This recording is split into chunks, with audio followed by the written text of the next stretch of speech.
अरे, तू यहाँ क्या कर रही है? और यह भावना कहाँ गई? भावना, भावना। ससुराल से आई बेटी चैती को किचन में देखकर अनीता जी अपनी बहू को आवाज देने लगी। मम्मी रुको, भाभी को क्यों बुला रही हो? मैंने ही उन्हें किचन से बाहर भेजा है। वो अभी छत पर गई होंगी कपड़े सुखाने। चैती ने अनीता जी को शांत किया। तो खाना बनाकर जाती।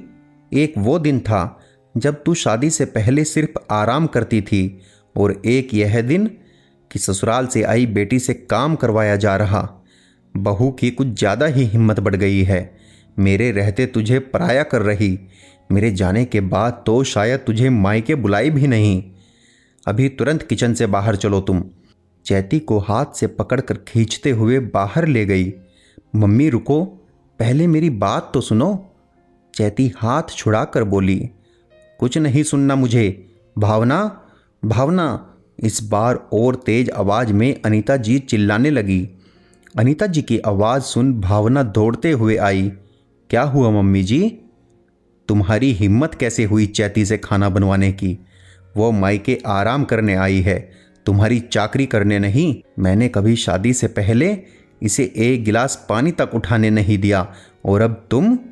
अनीता जी ने अपनी बात अधूरी छोड़ दी और गुस्से से भावना को देखने लगी। दीदी, आपसे मैंने कहा था कि मम्मी जी को पता चलेगा तो वो बहुत नाराज होंगी, लेकिन आपने मेरी एक बात नहीं सुनी। और भावना की आंखों में आंसू आ गए। भाभी सॉरी, प्लीज़ आप रोइए नहीं, आप दोनों मेरे साथ आइए।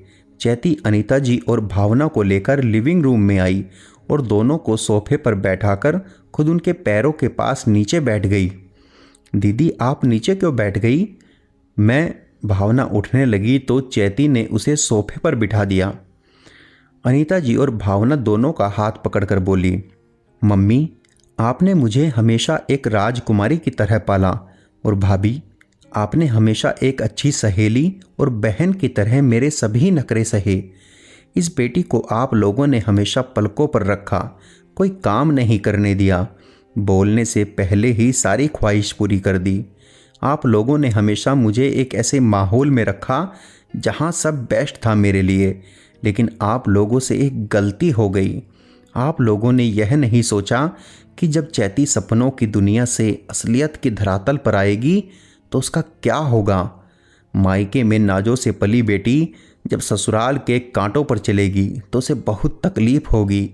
वहाँ जब सबके लिए खाना बनाती हूँ और प्यार के दो बोल भी नहीं बोलता है, तब मुझे खुद पर गुस्सा आता था कि जो मुझे प्यार करते थे उनके लिए कभी मैंने चाय तक नहीं बनाई। सबके कपड़े धोने के बाद भी यह सुनना पड़ता था कि कपड़े ढंग से साफ नहीं हुए या प्रेस की कमीज पर क्रीज ठीक से नहीं आई। तब खुद पर गुस्सा आता था कि कभी मायके वालों को एक रुमाल भी धोकर या प्रेस करके नहीं दिया। ऐसे बहुत से छोटे छोटे काम हैं जिन्हें करने पर मैं आप सभी को बहुत याद करती थी।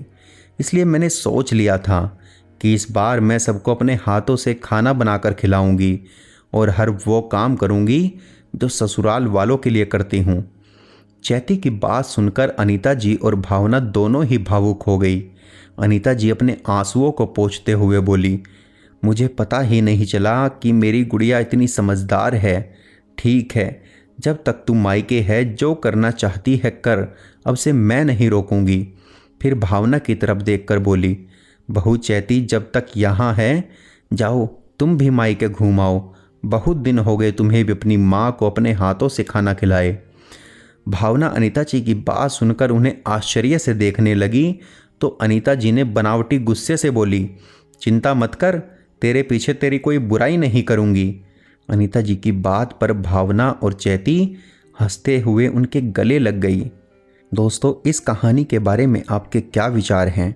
क्या चैती की बात सही थी? आपको क्या लगता है? कमेंट करके ज़रूर बताएं। और अगर कहानी आपको पसंद आई हो तो कहानी को लाइक व शेयर करना ना भूलें।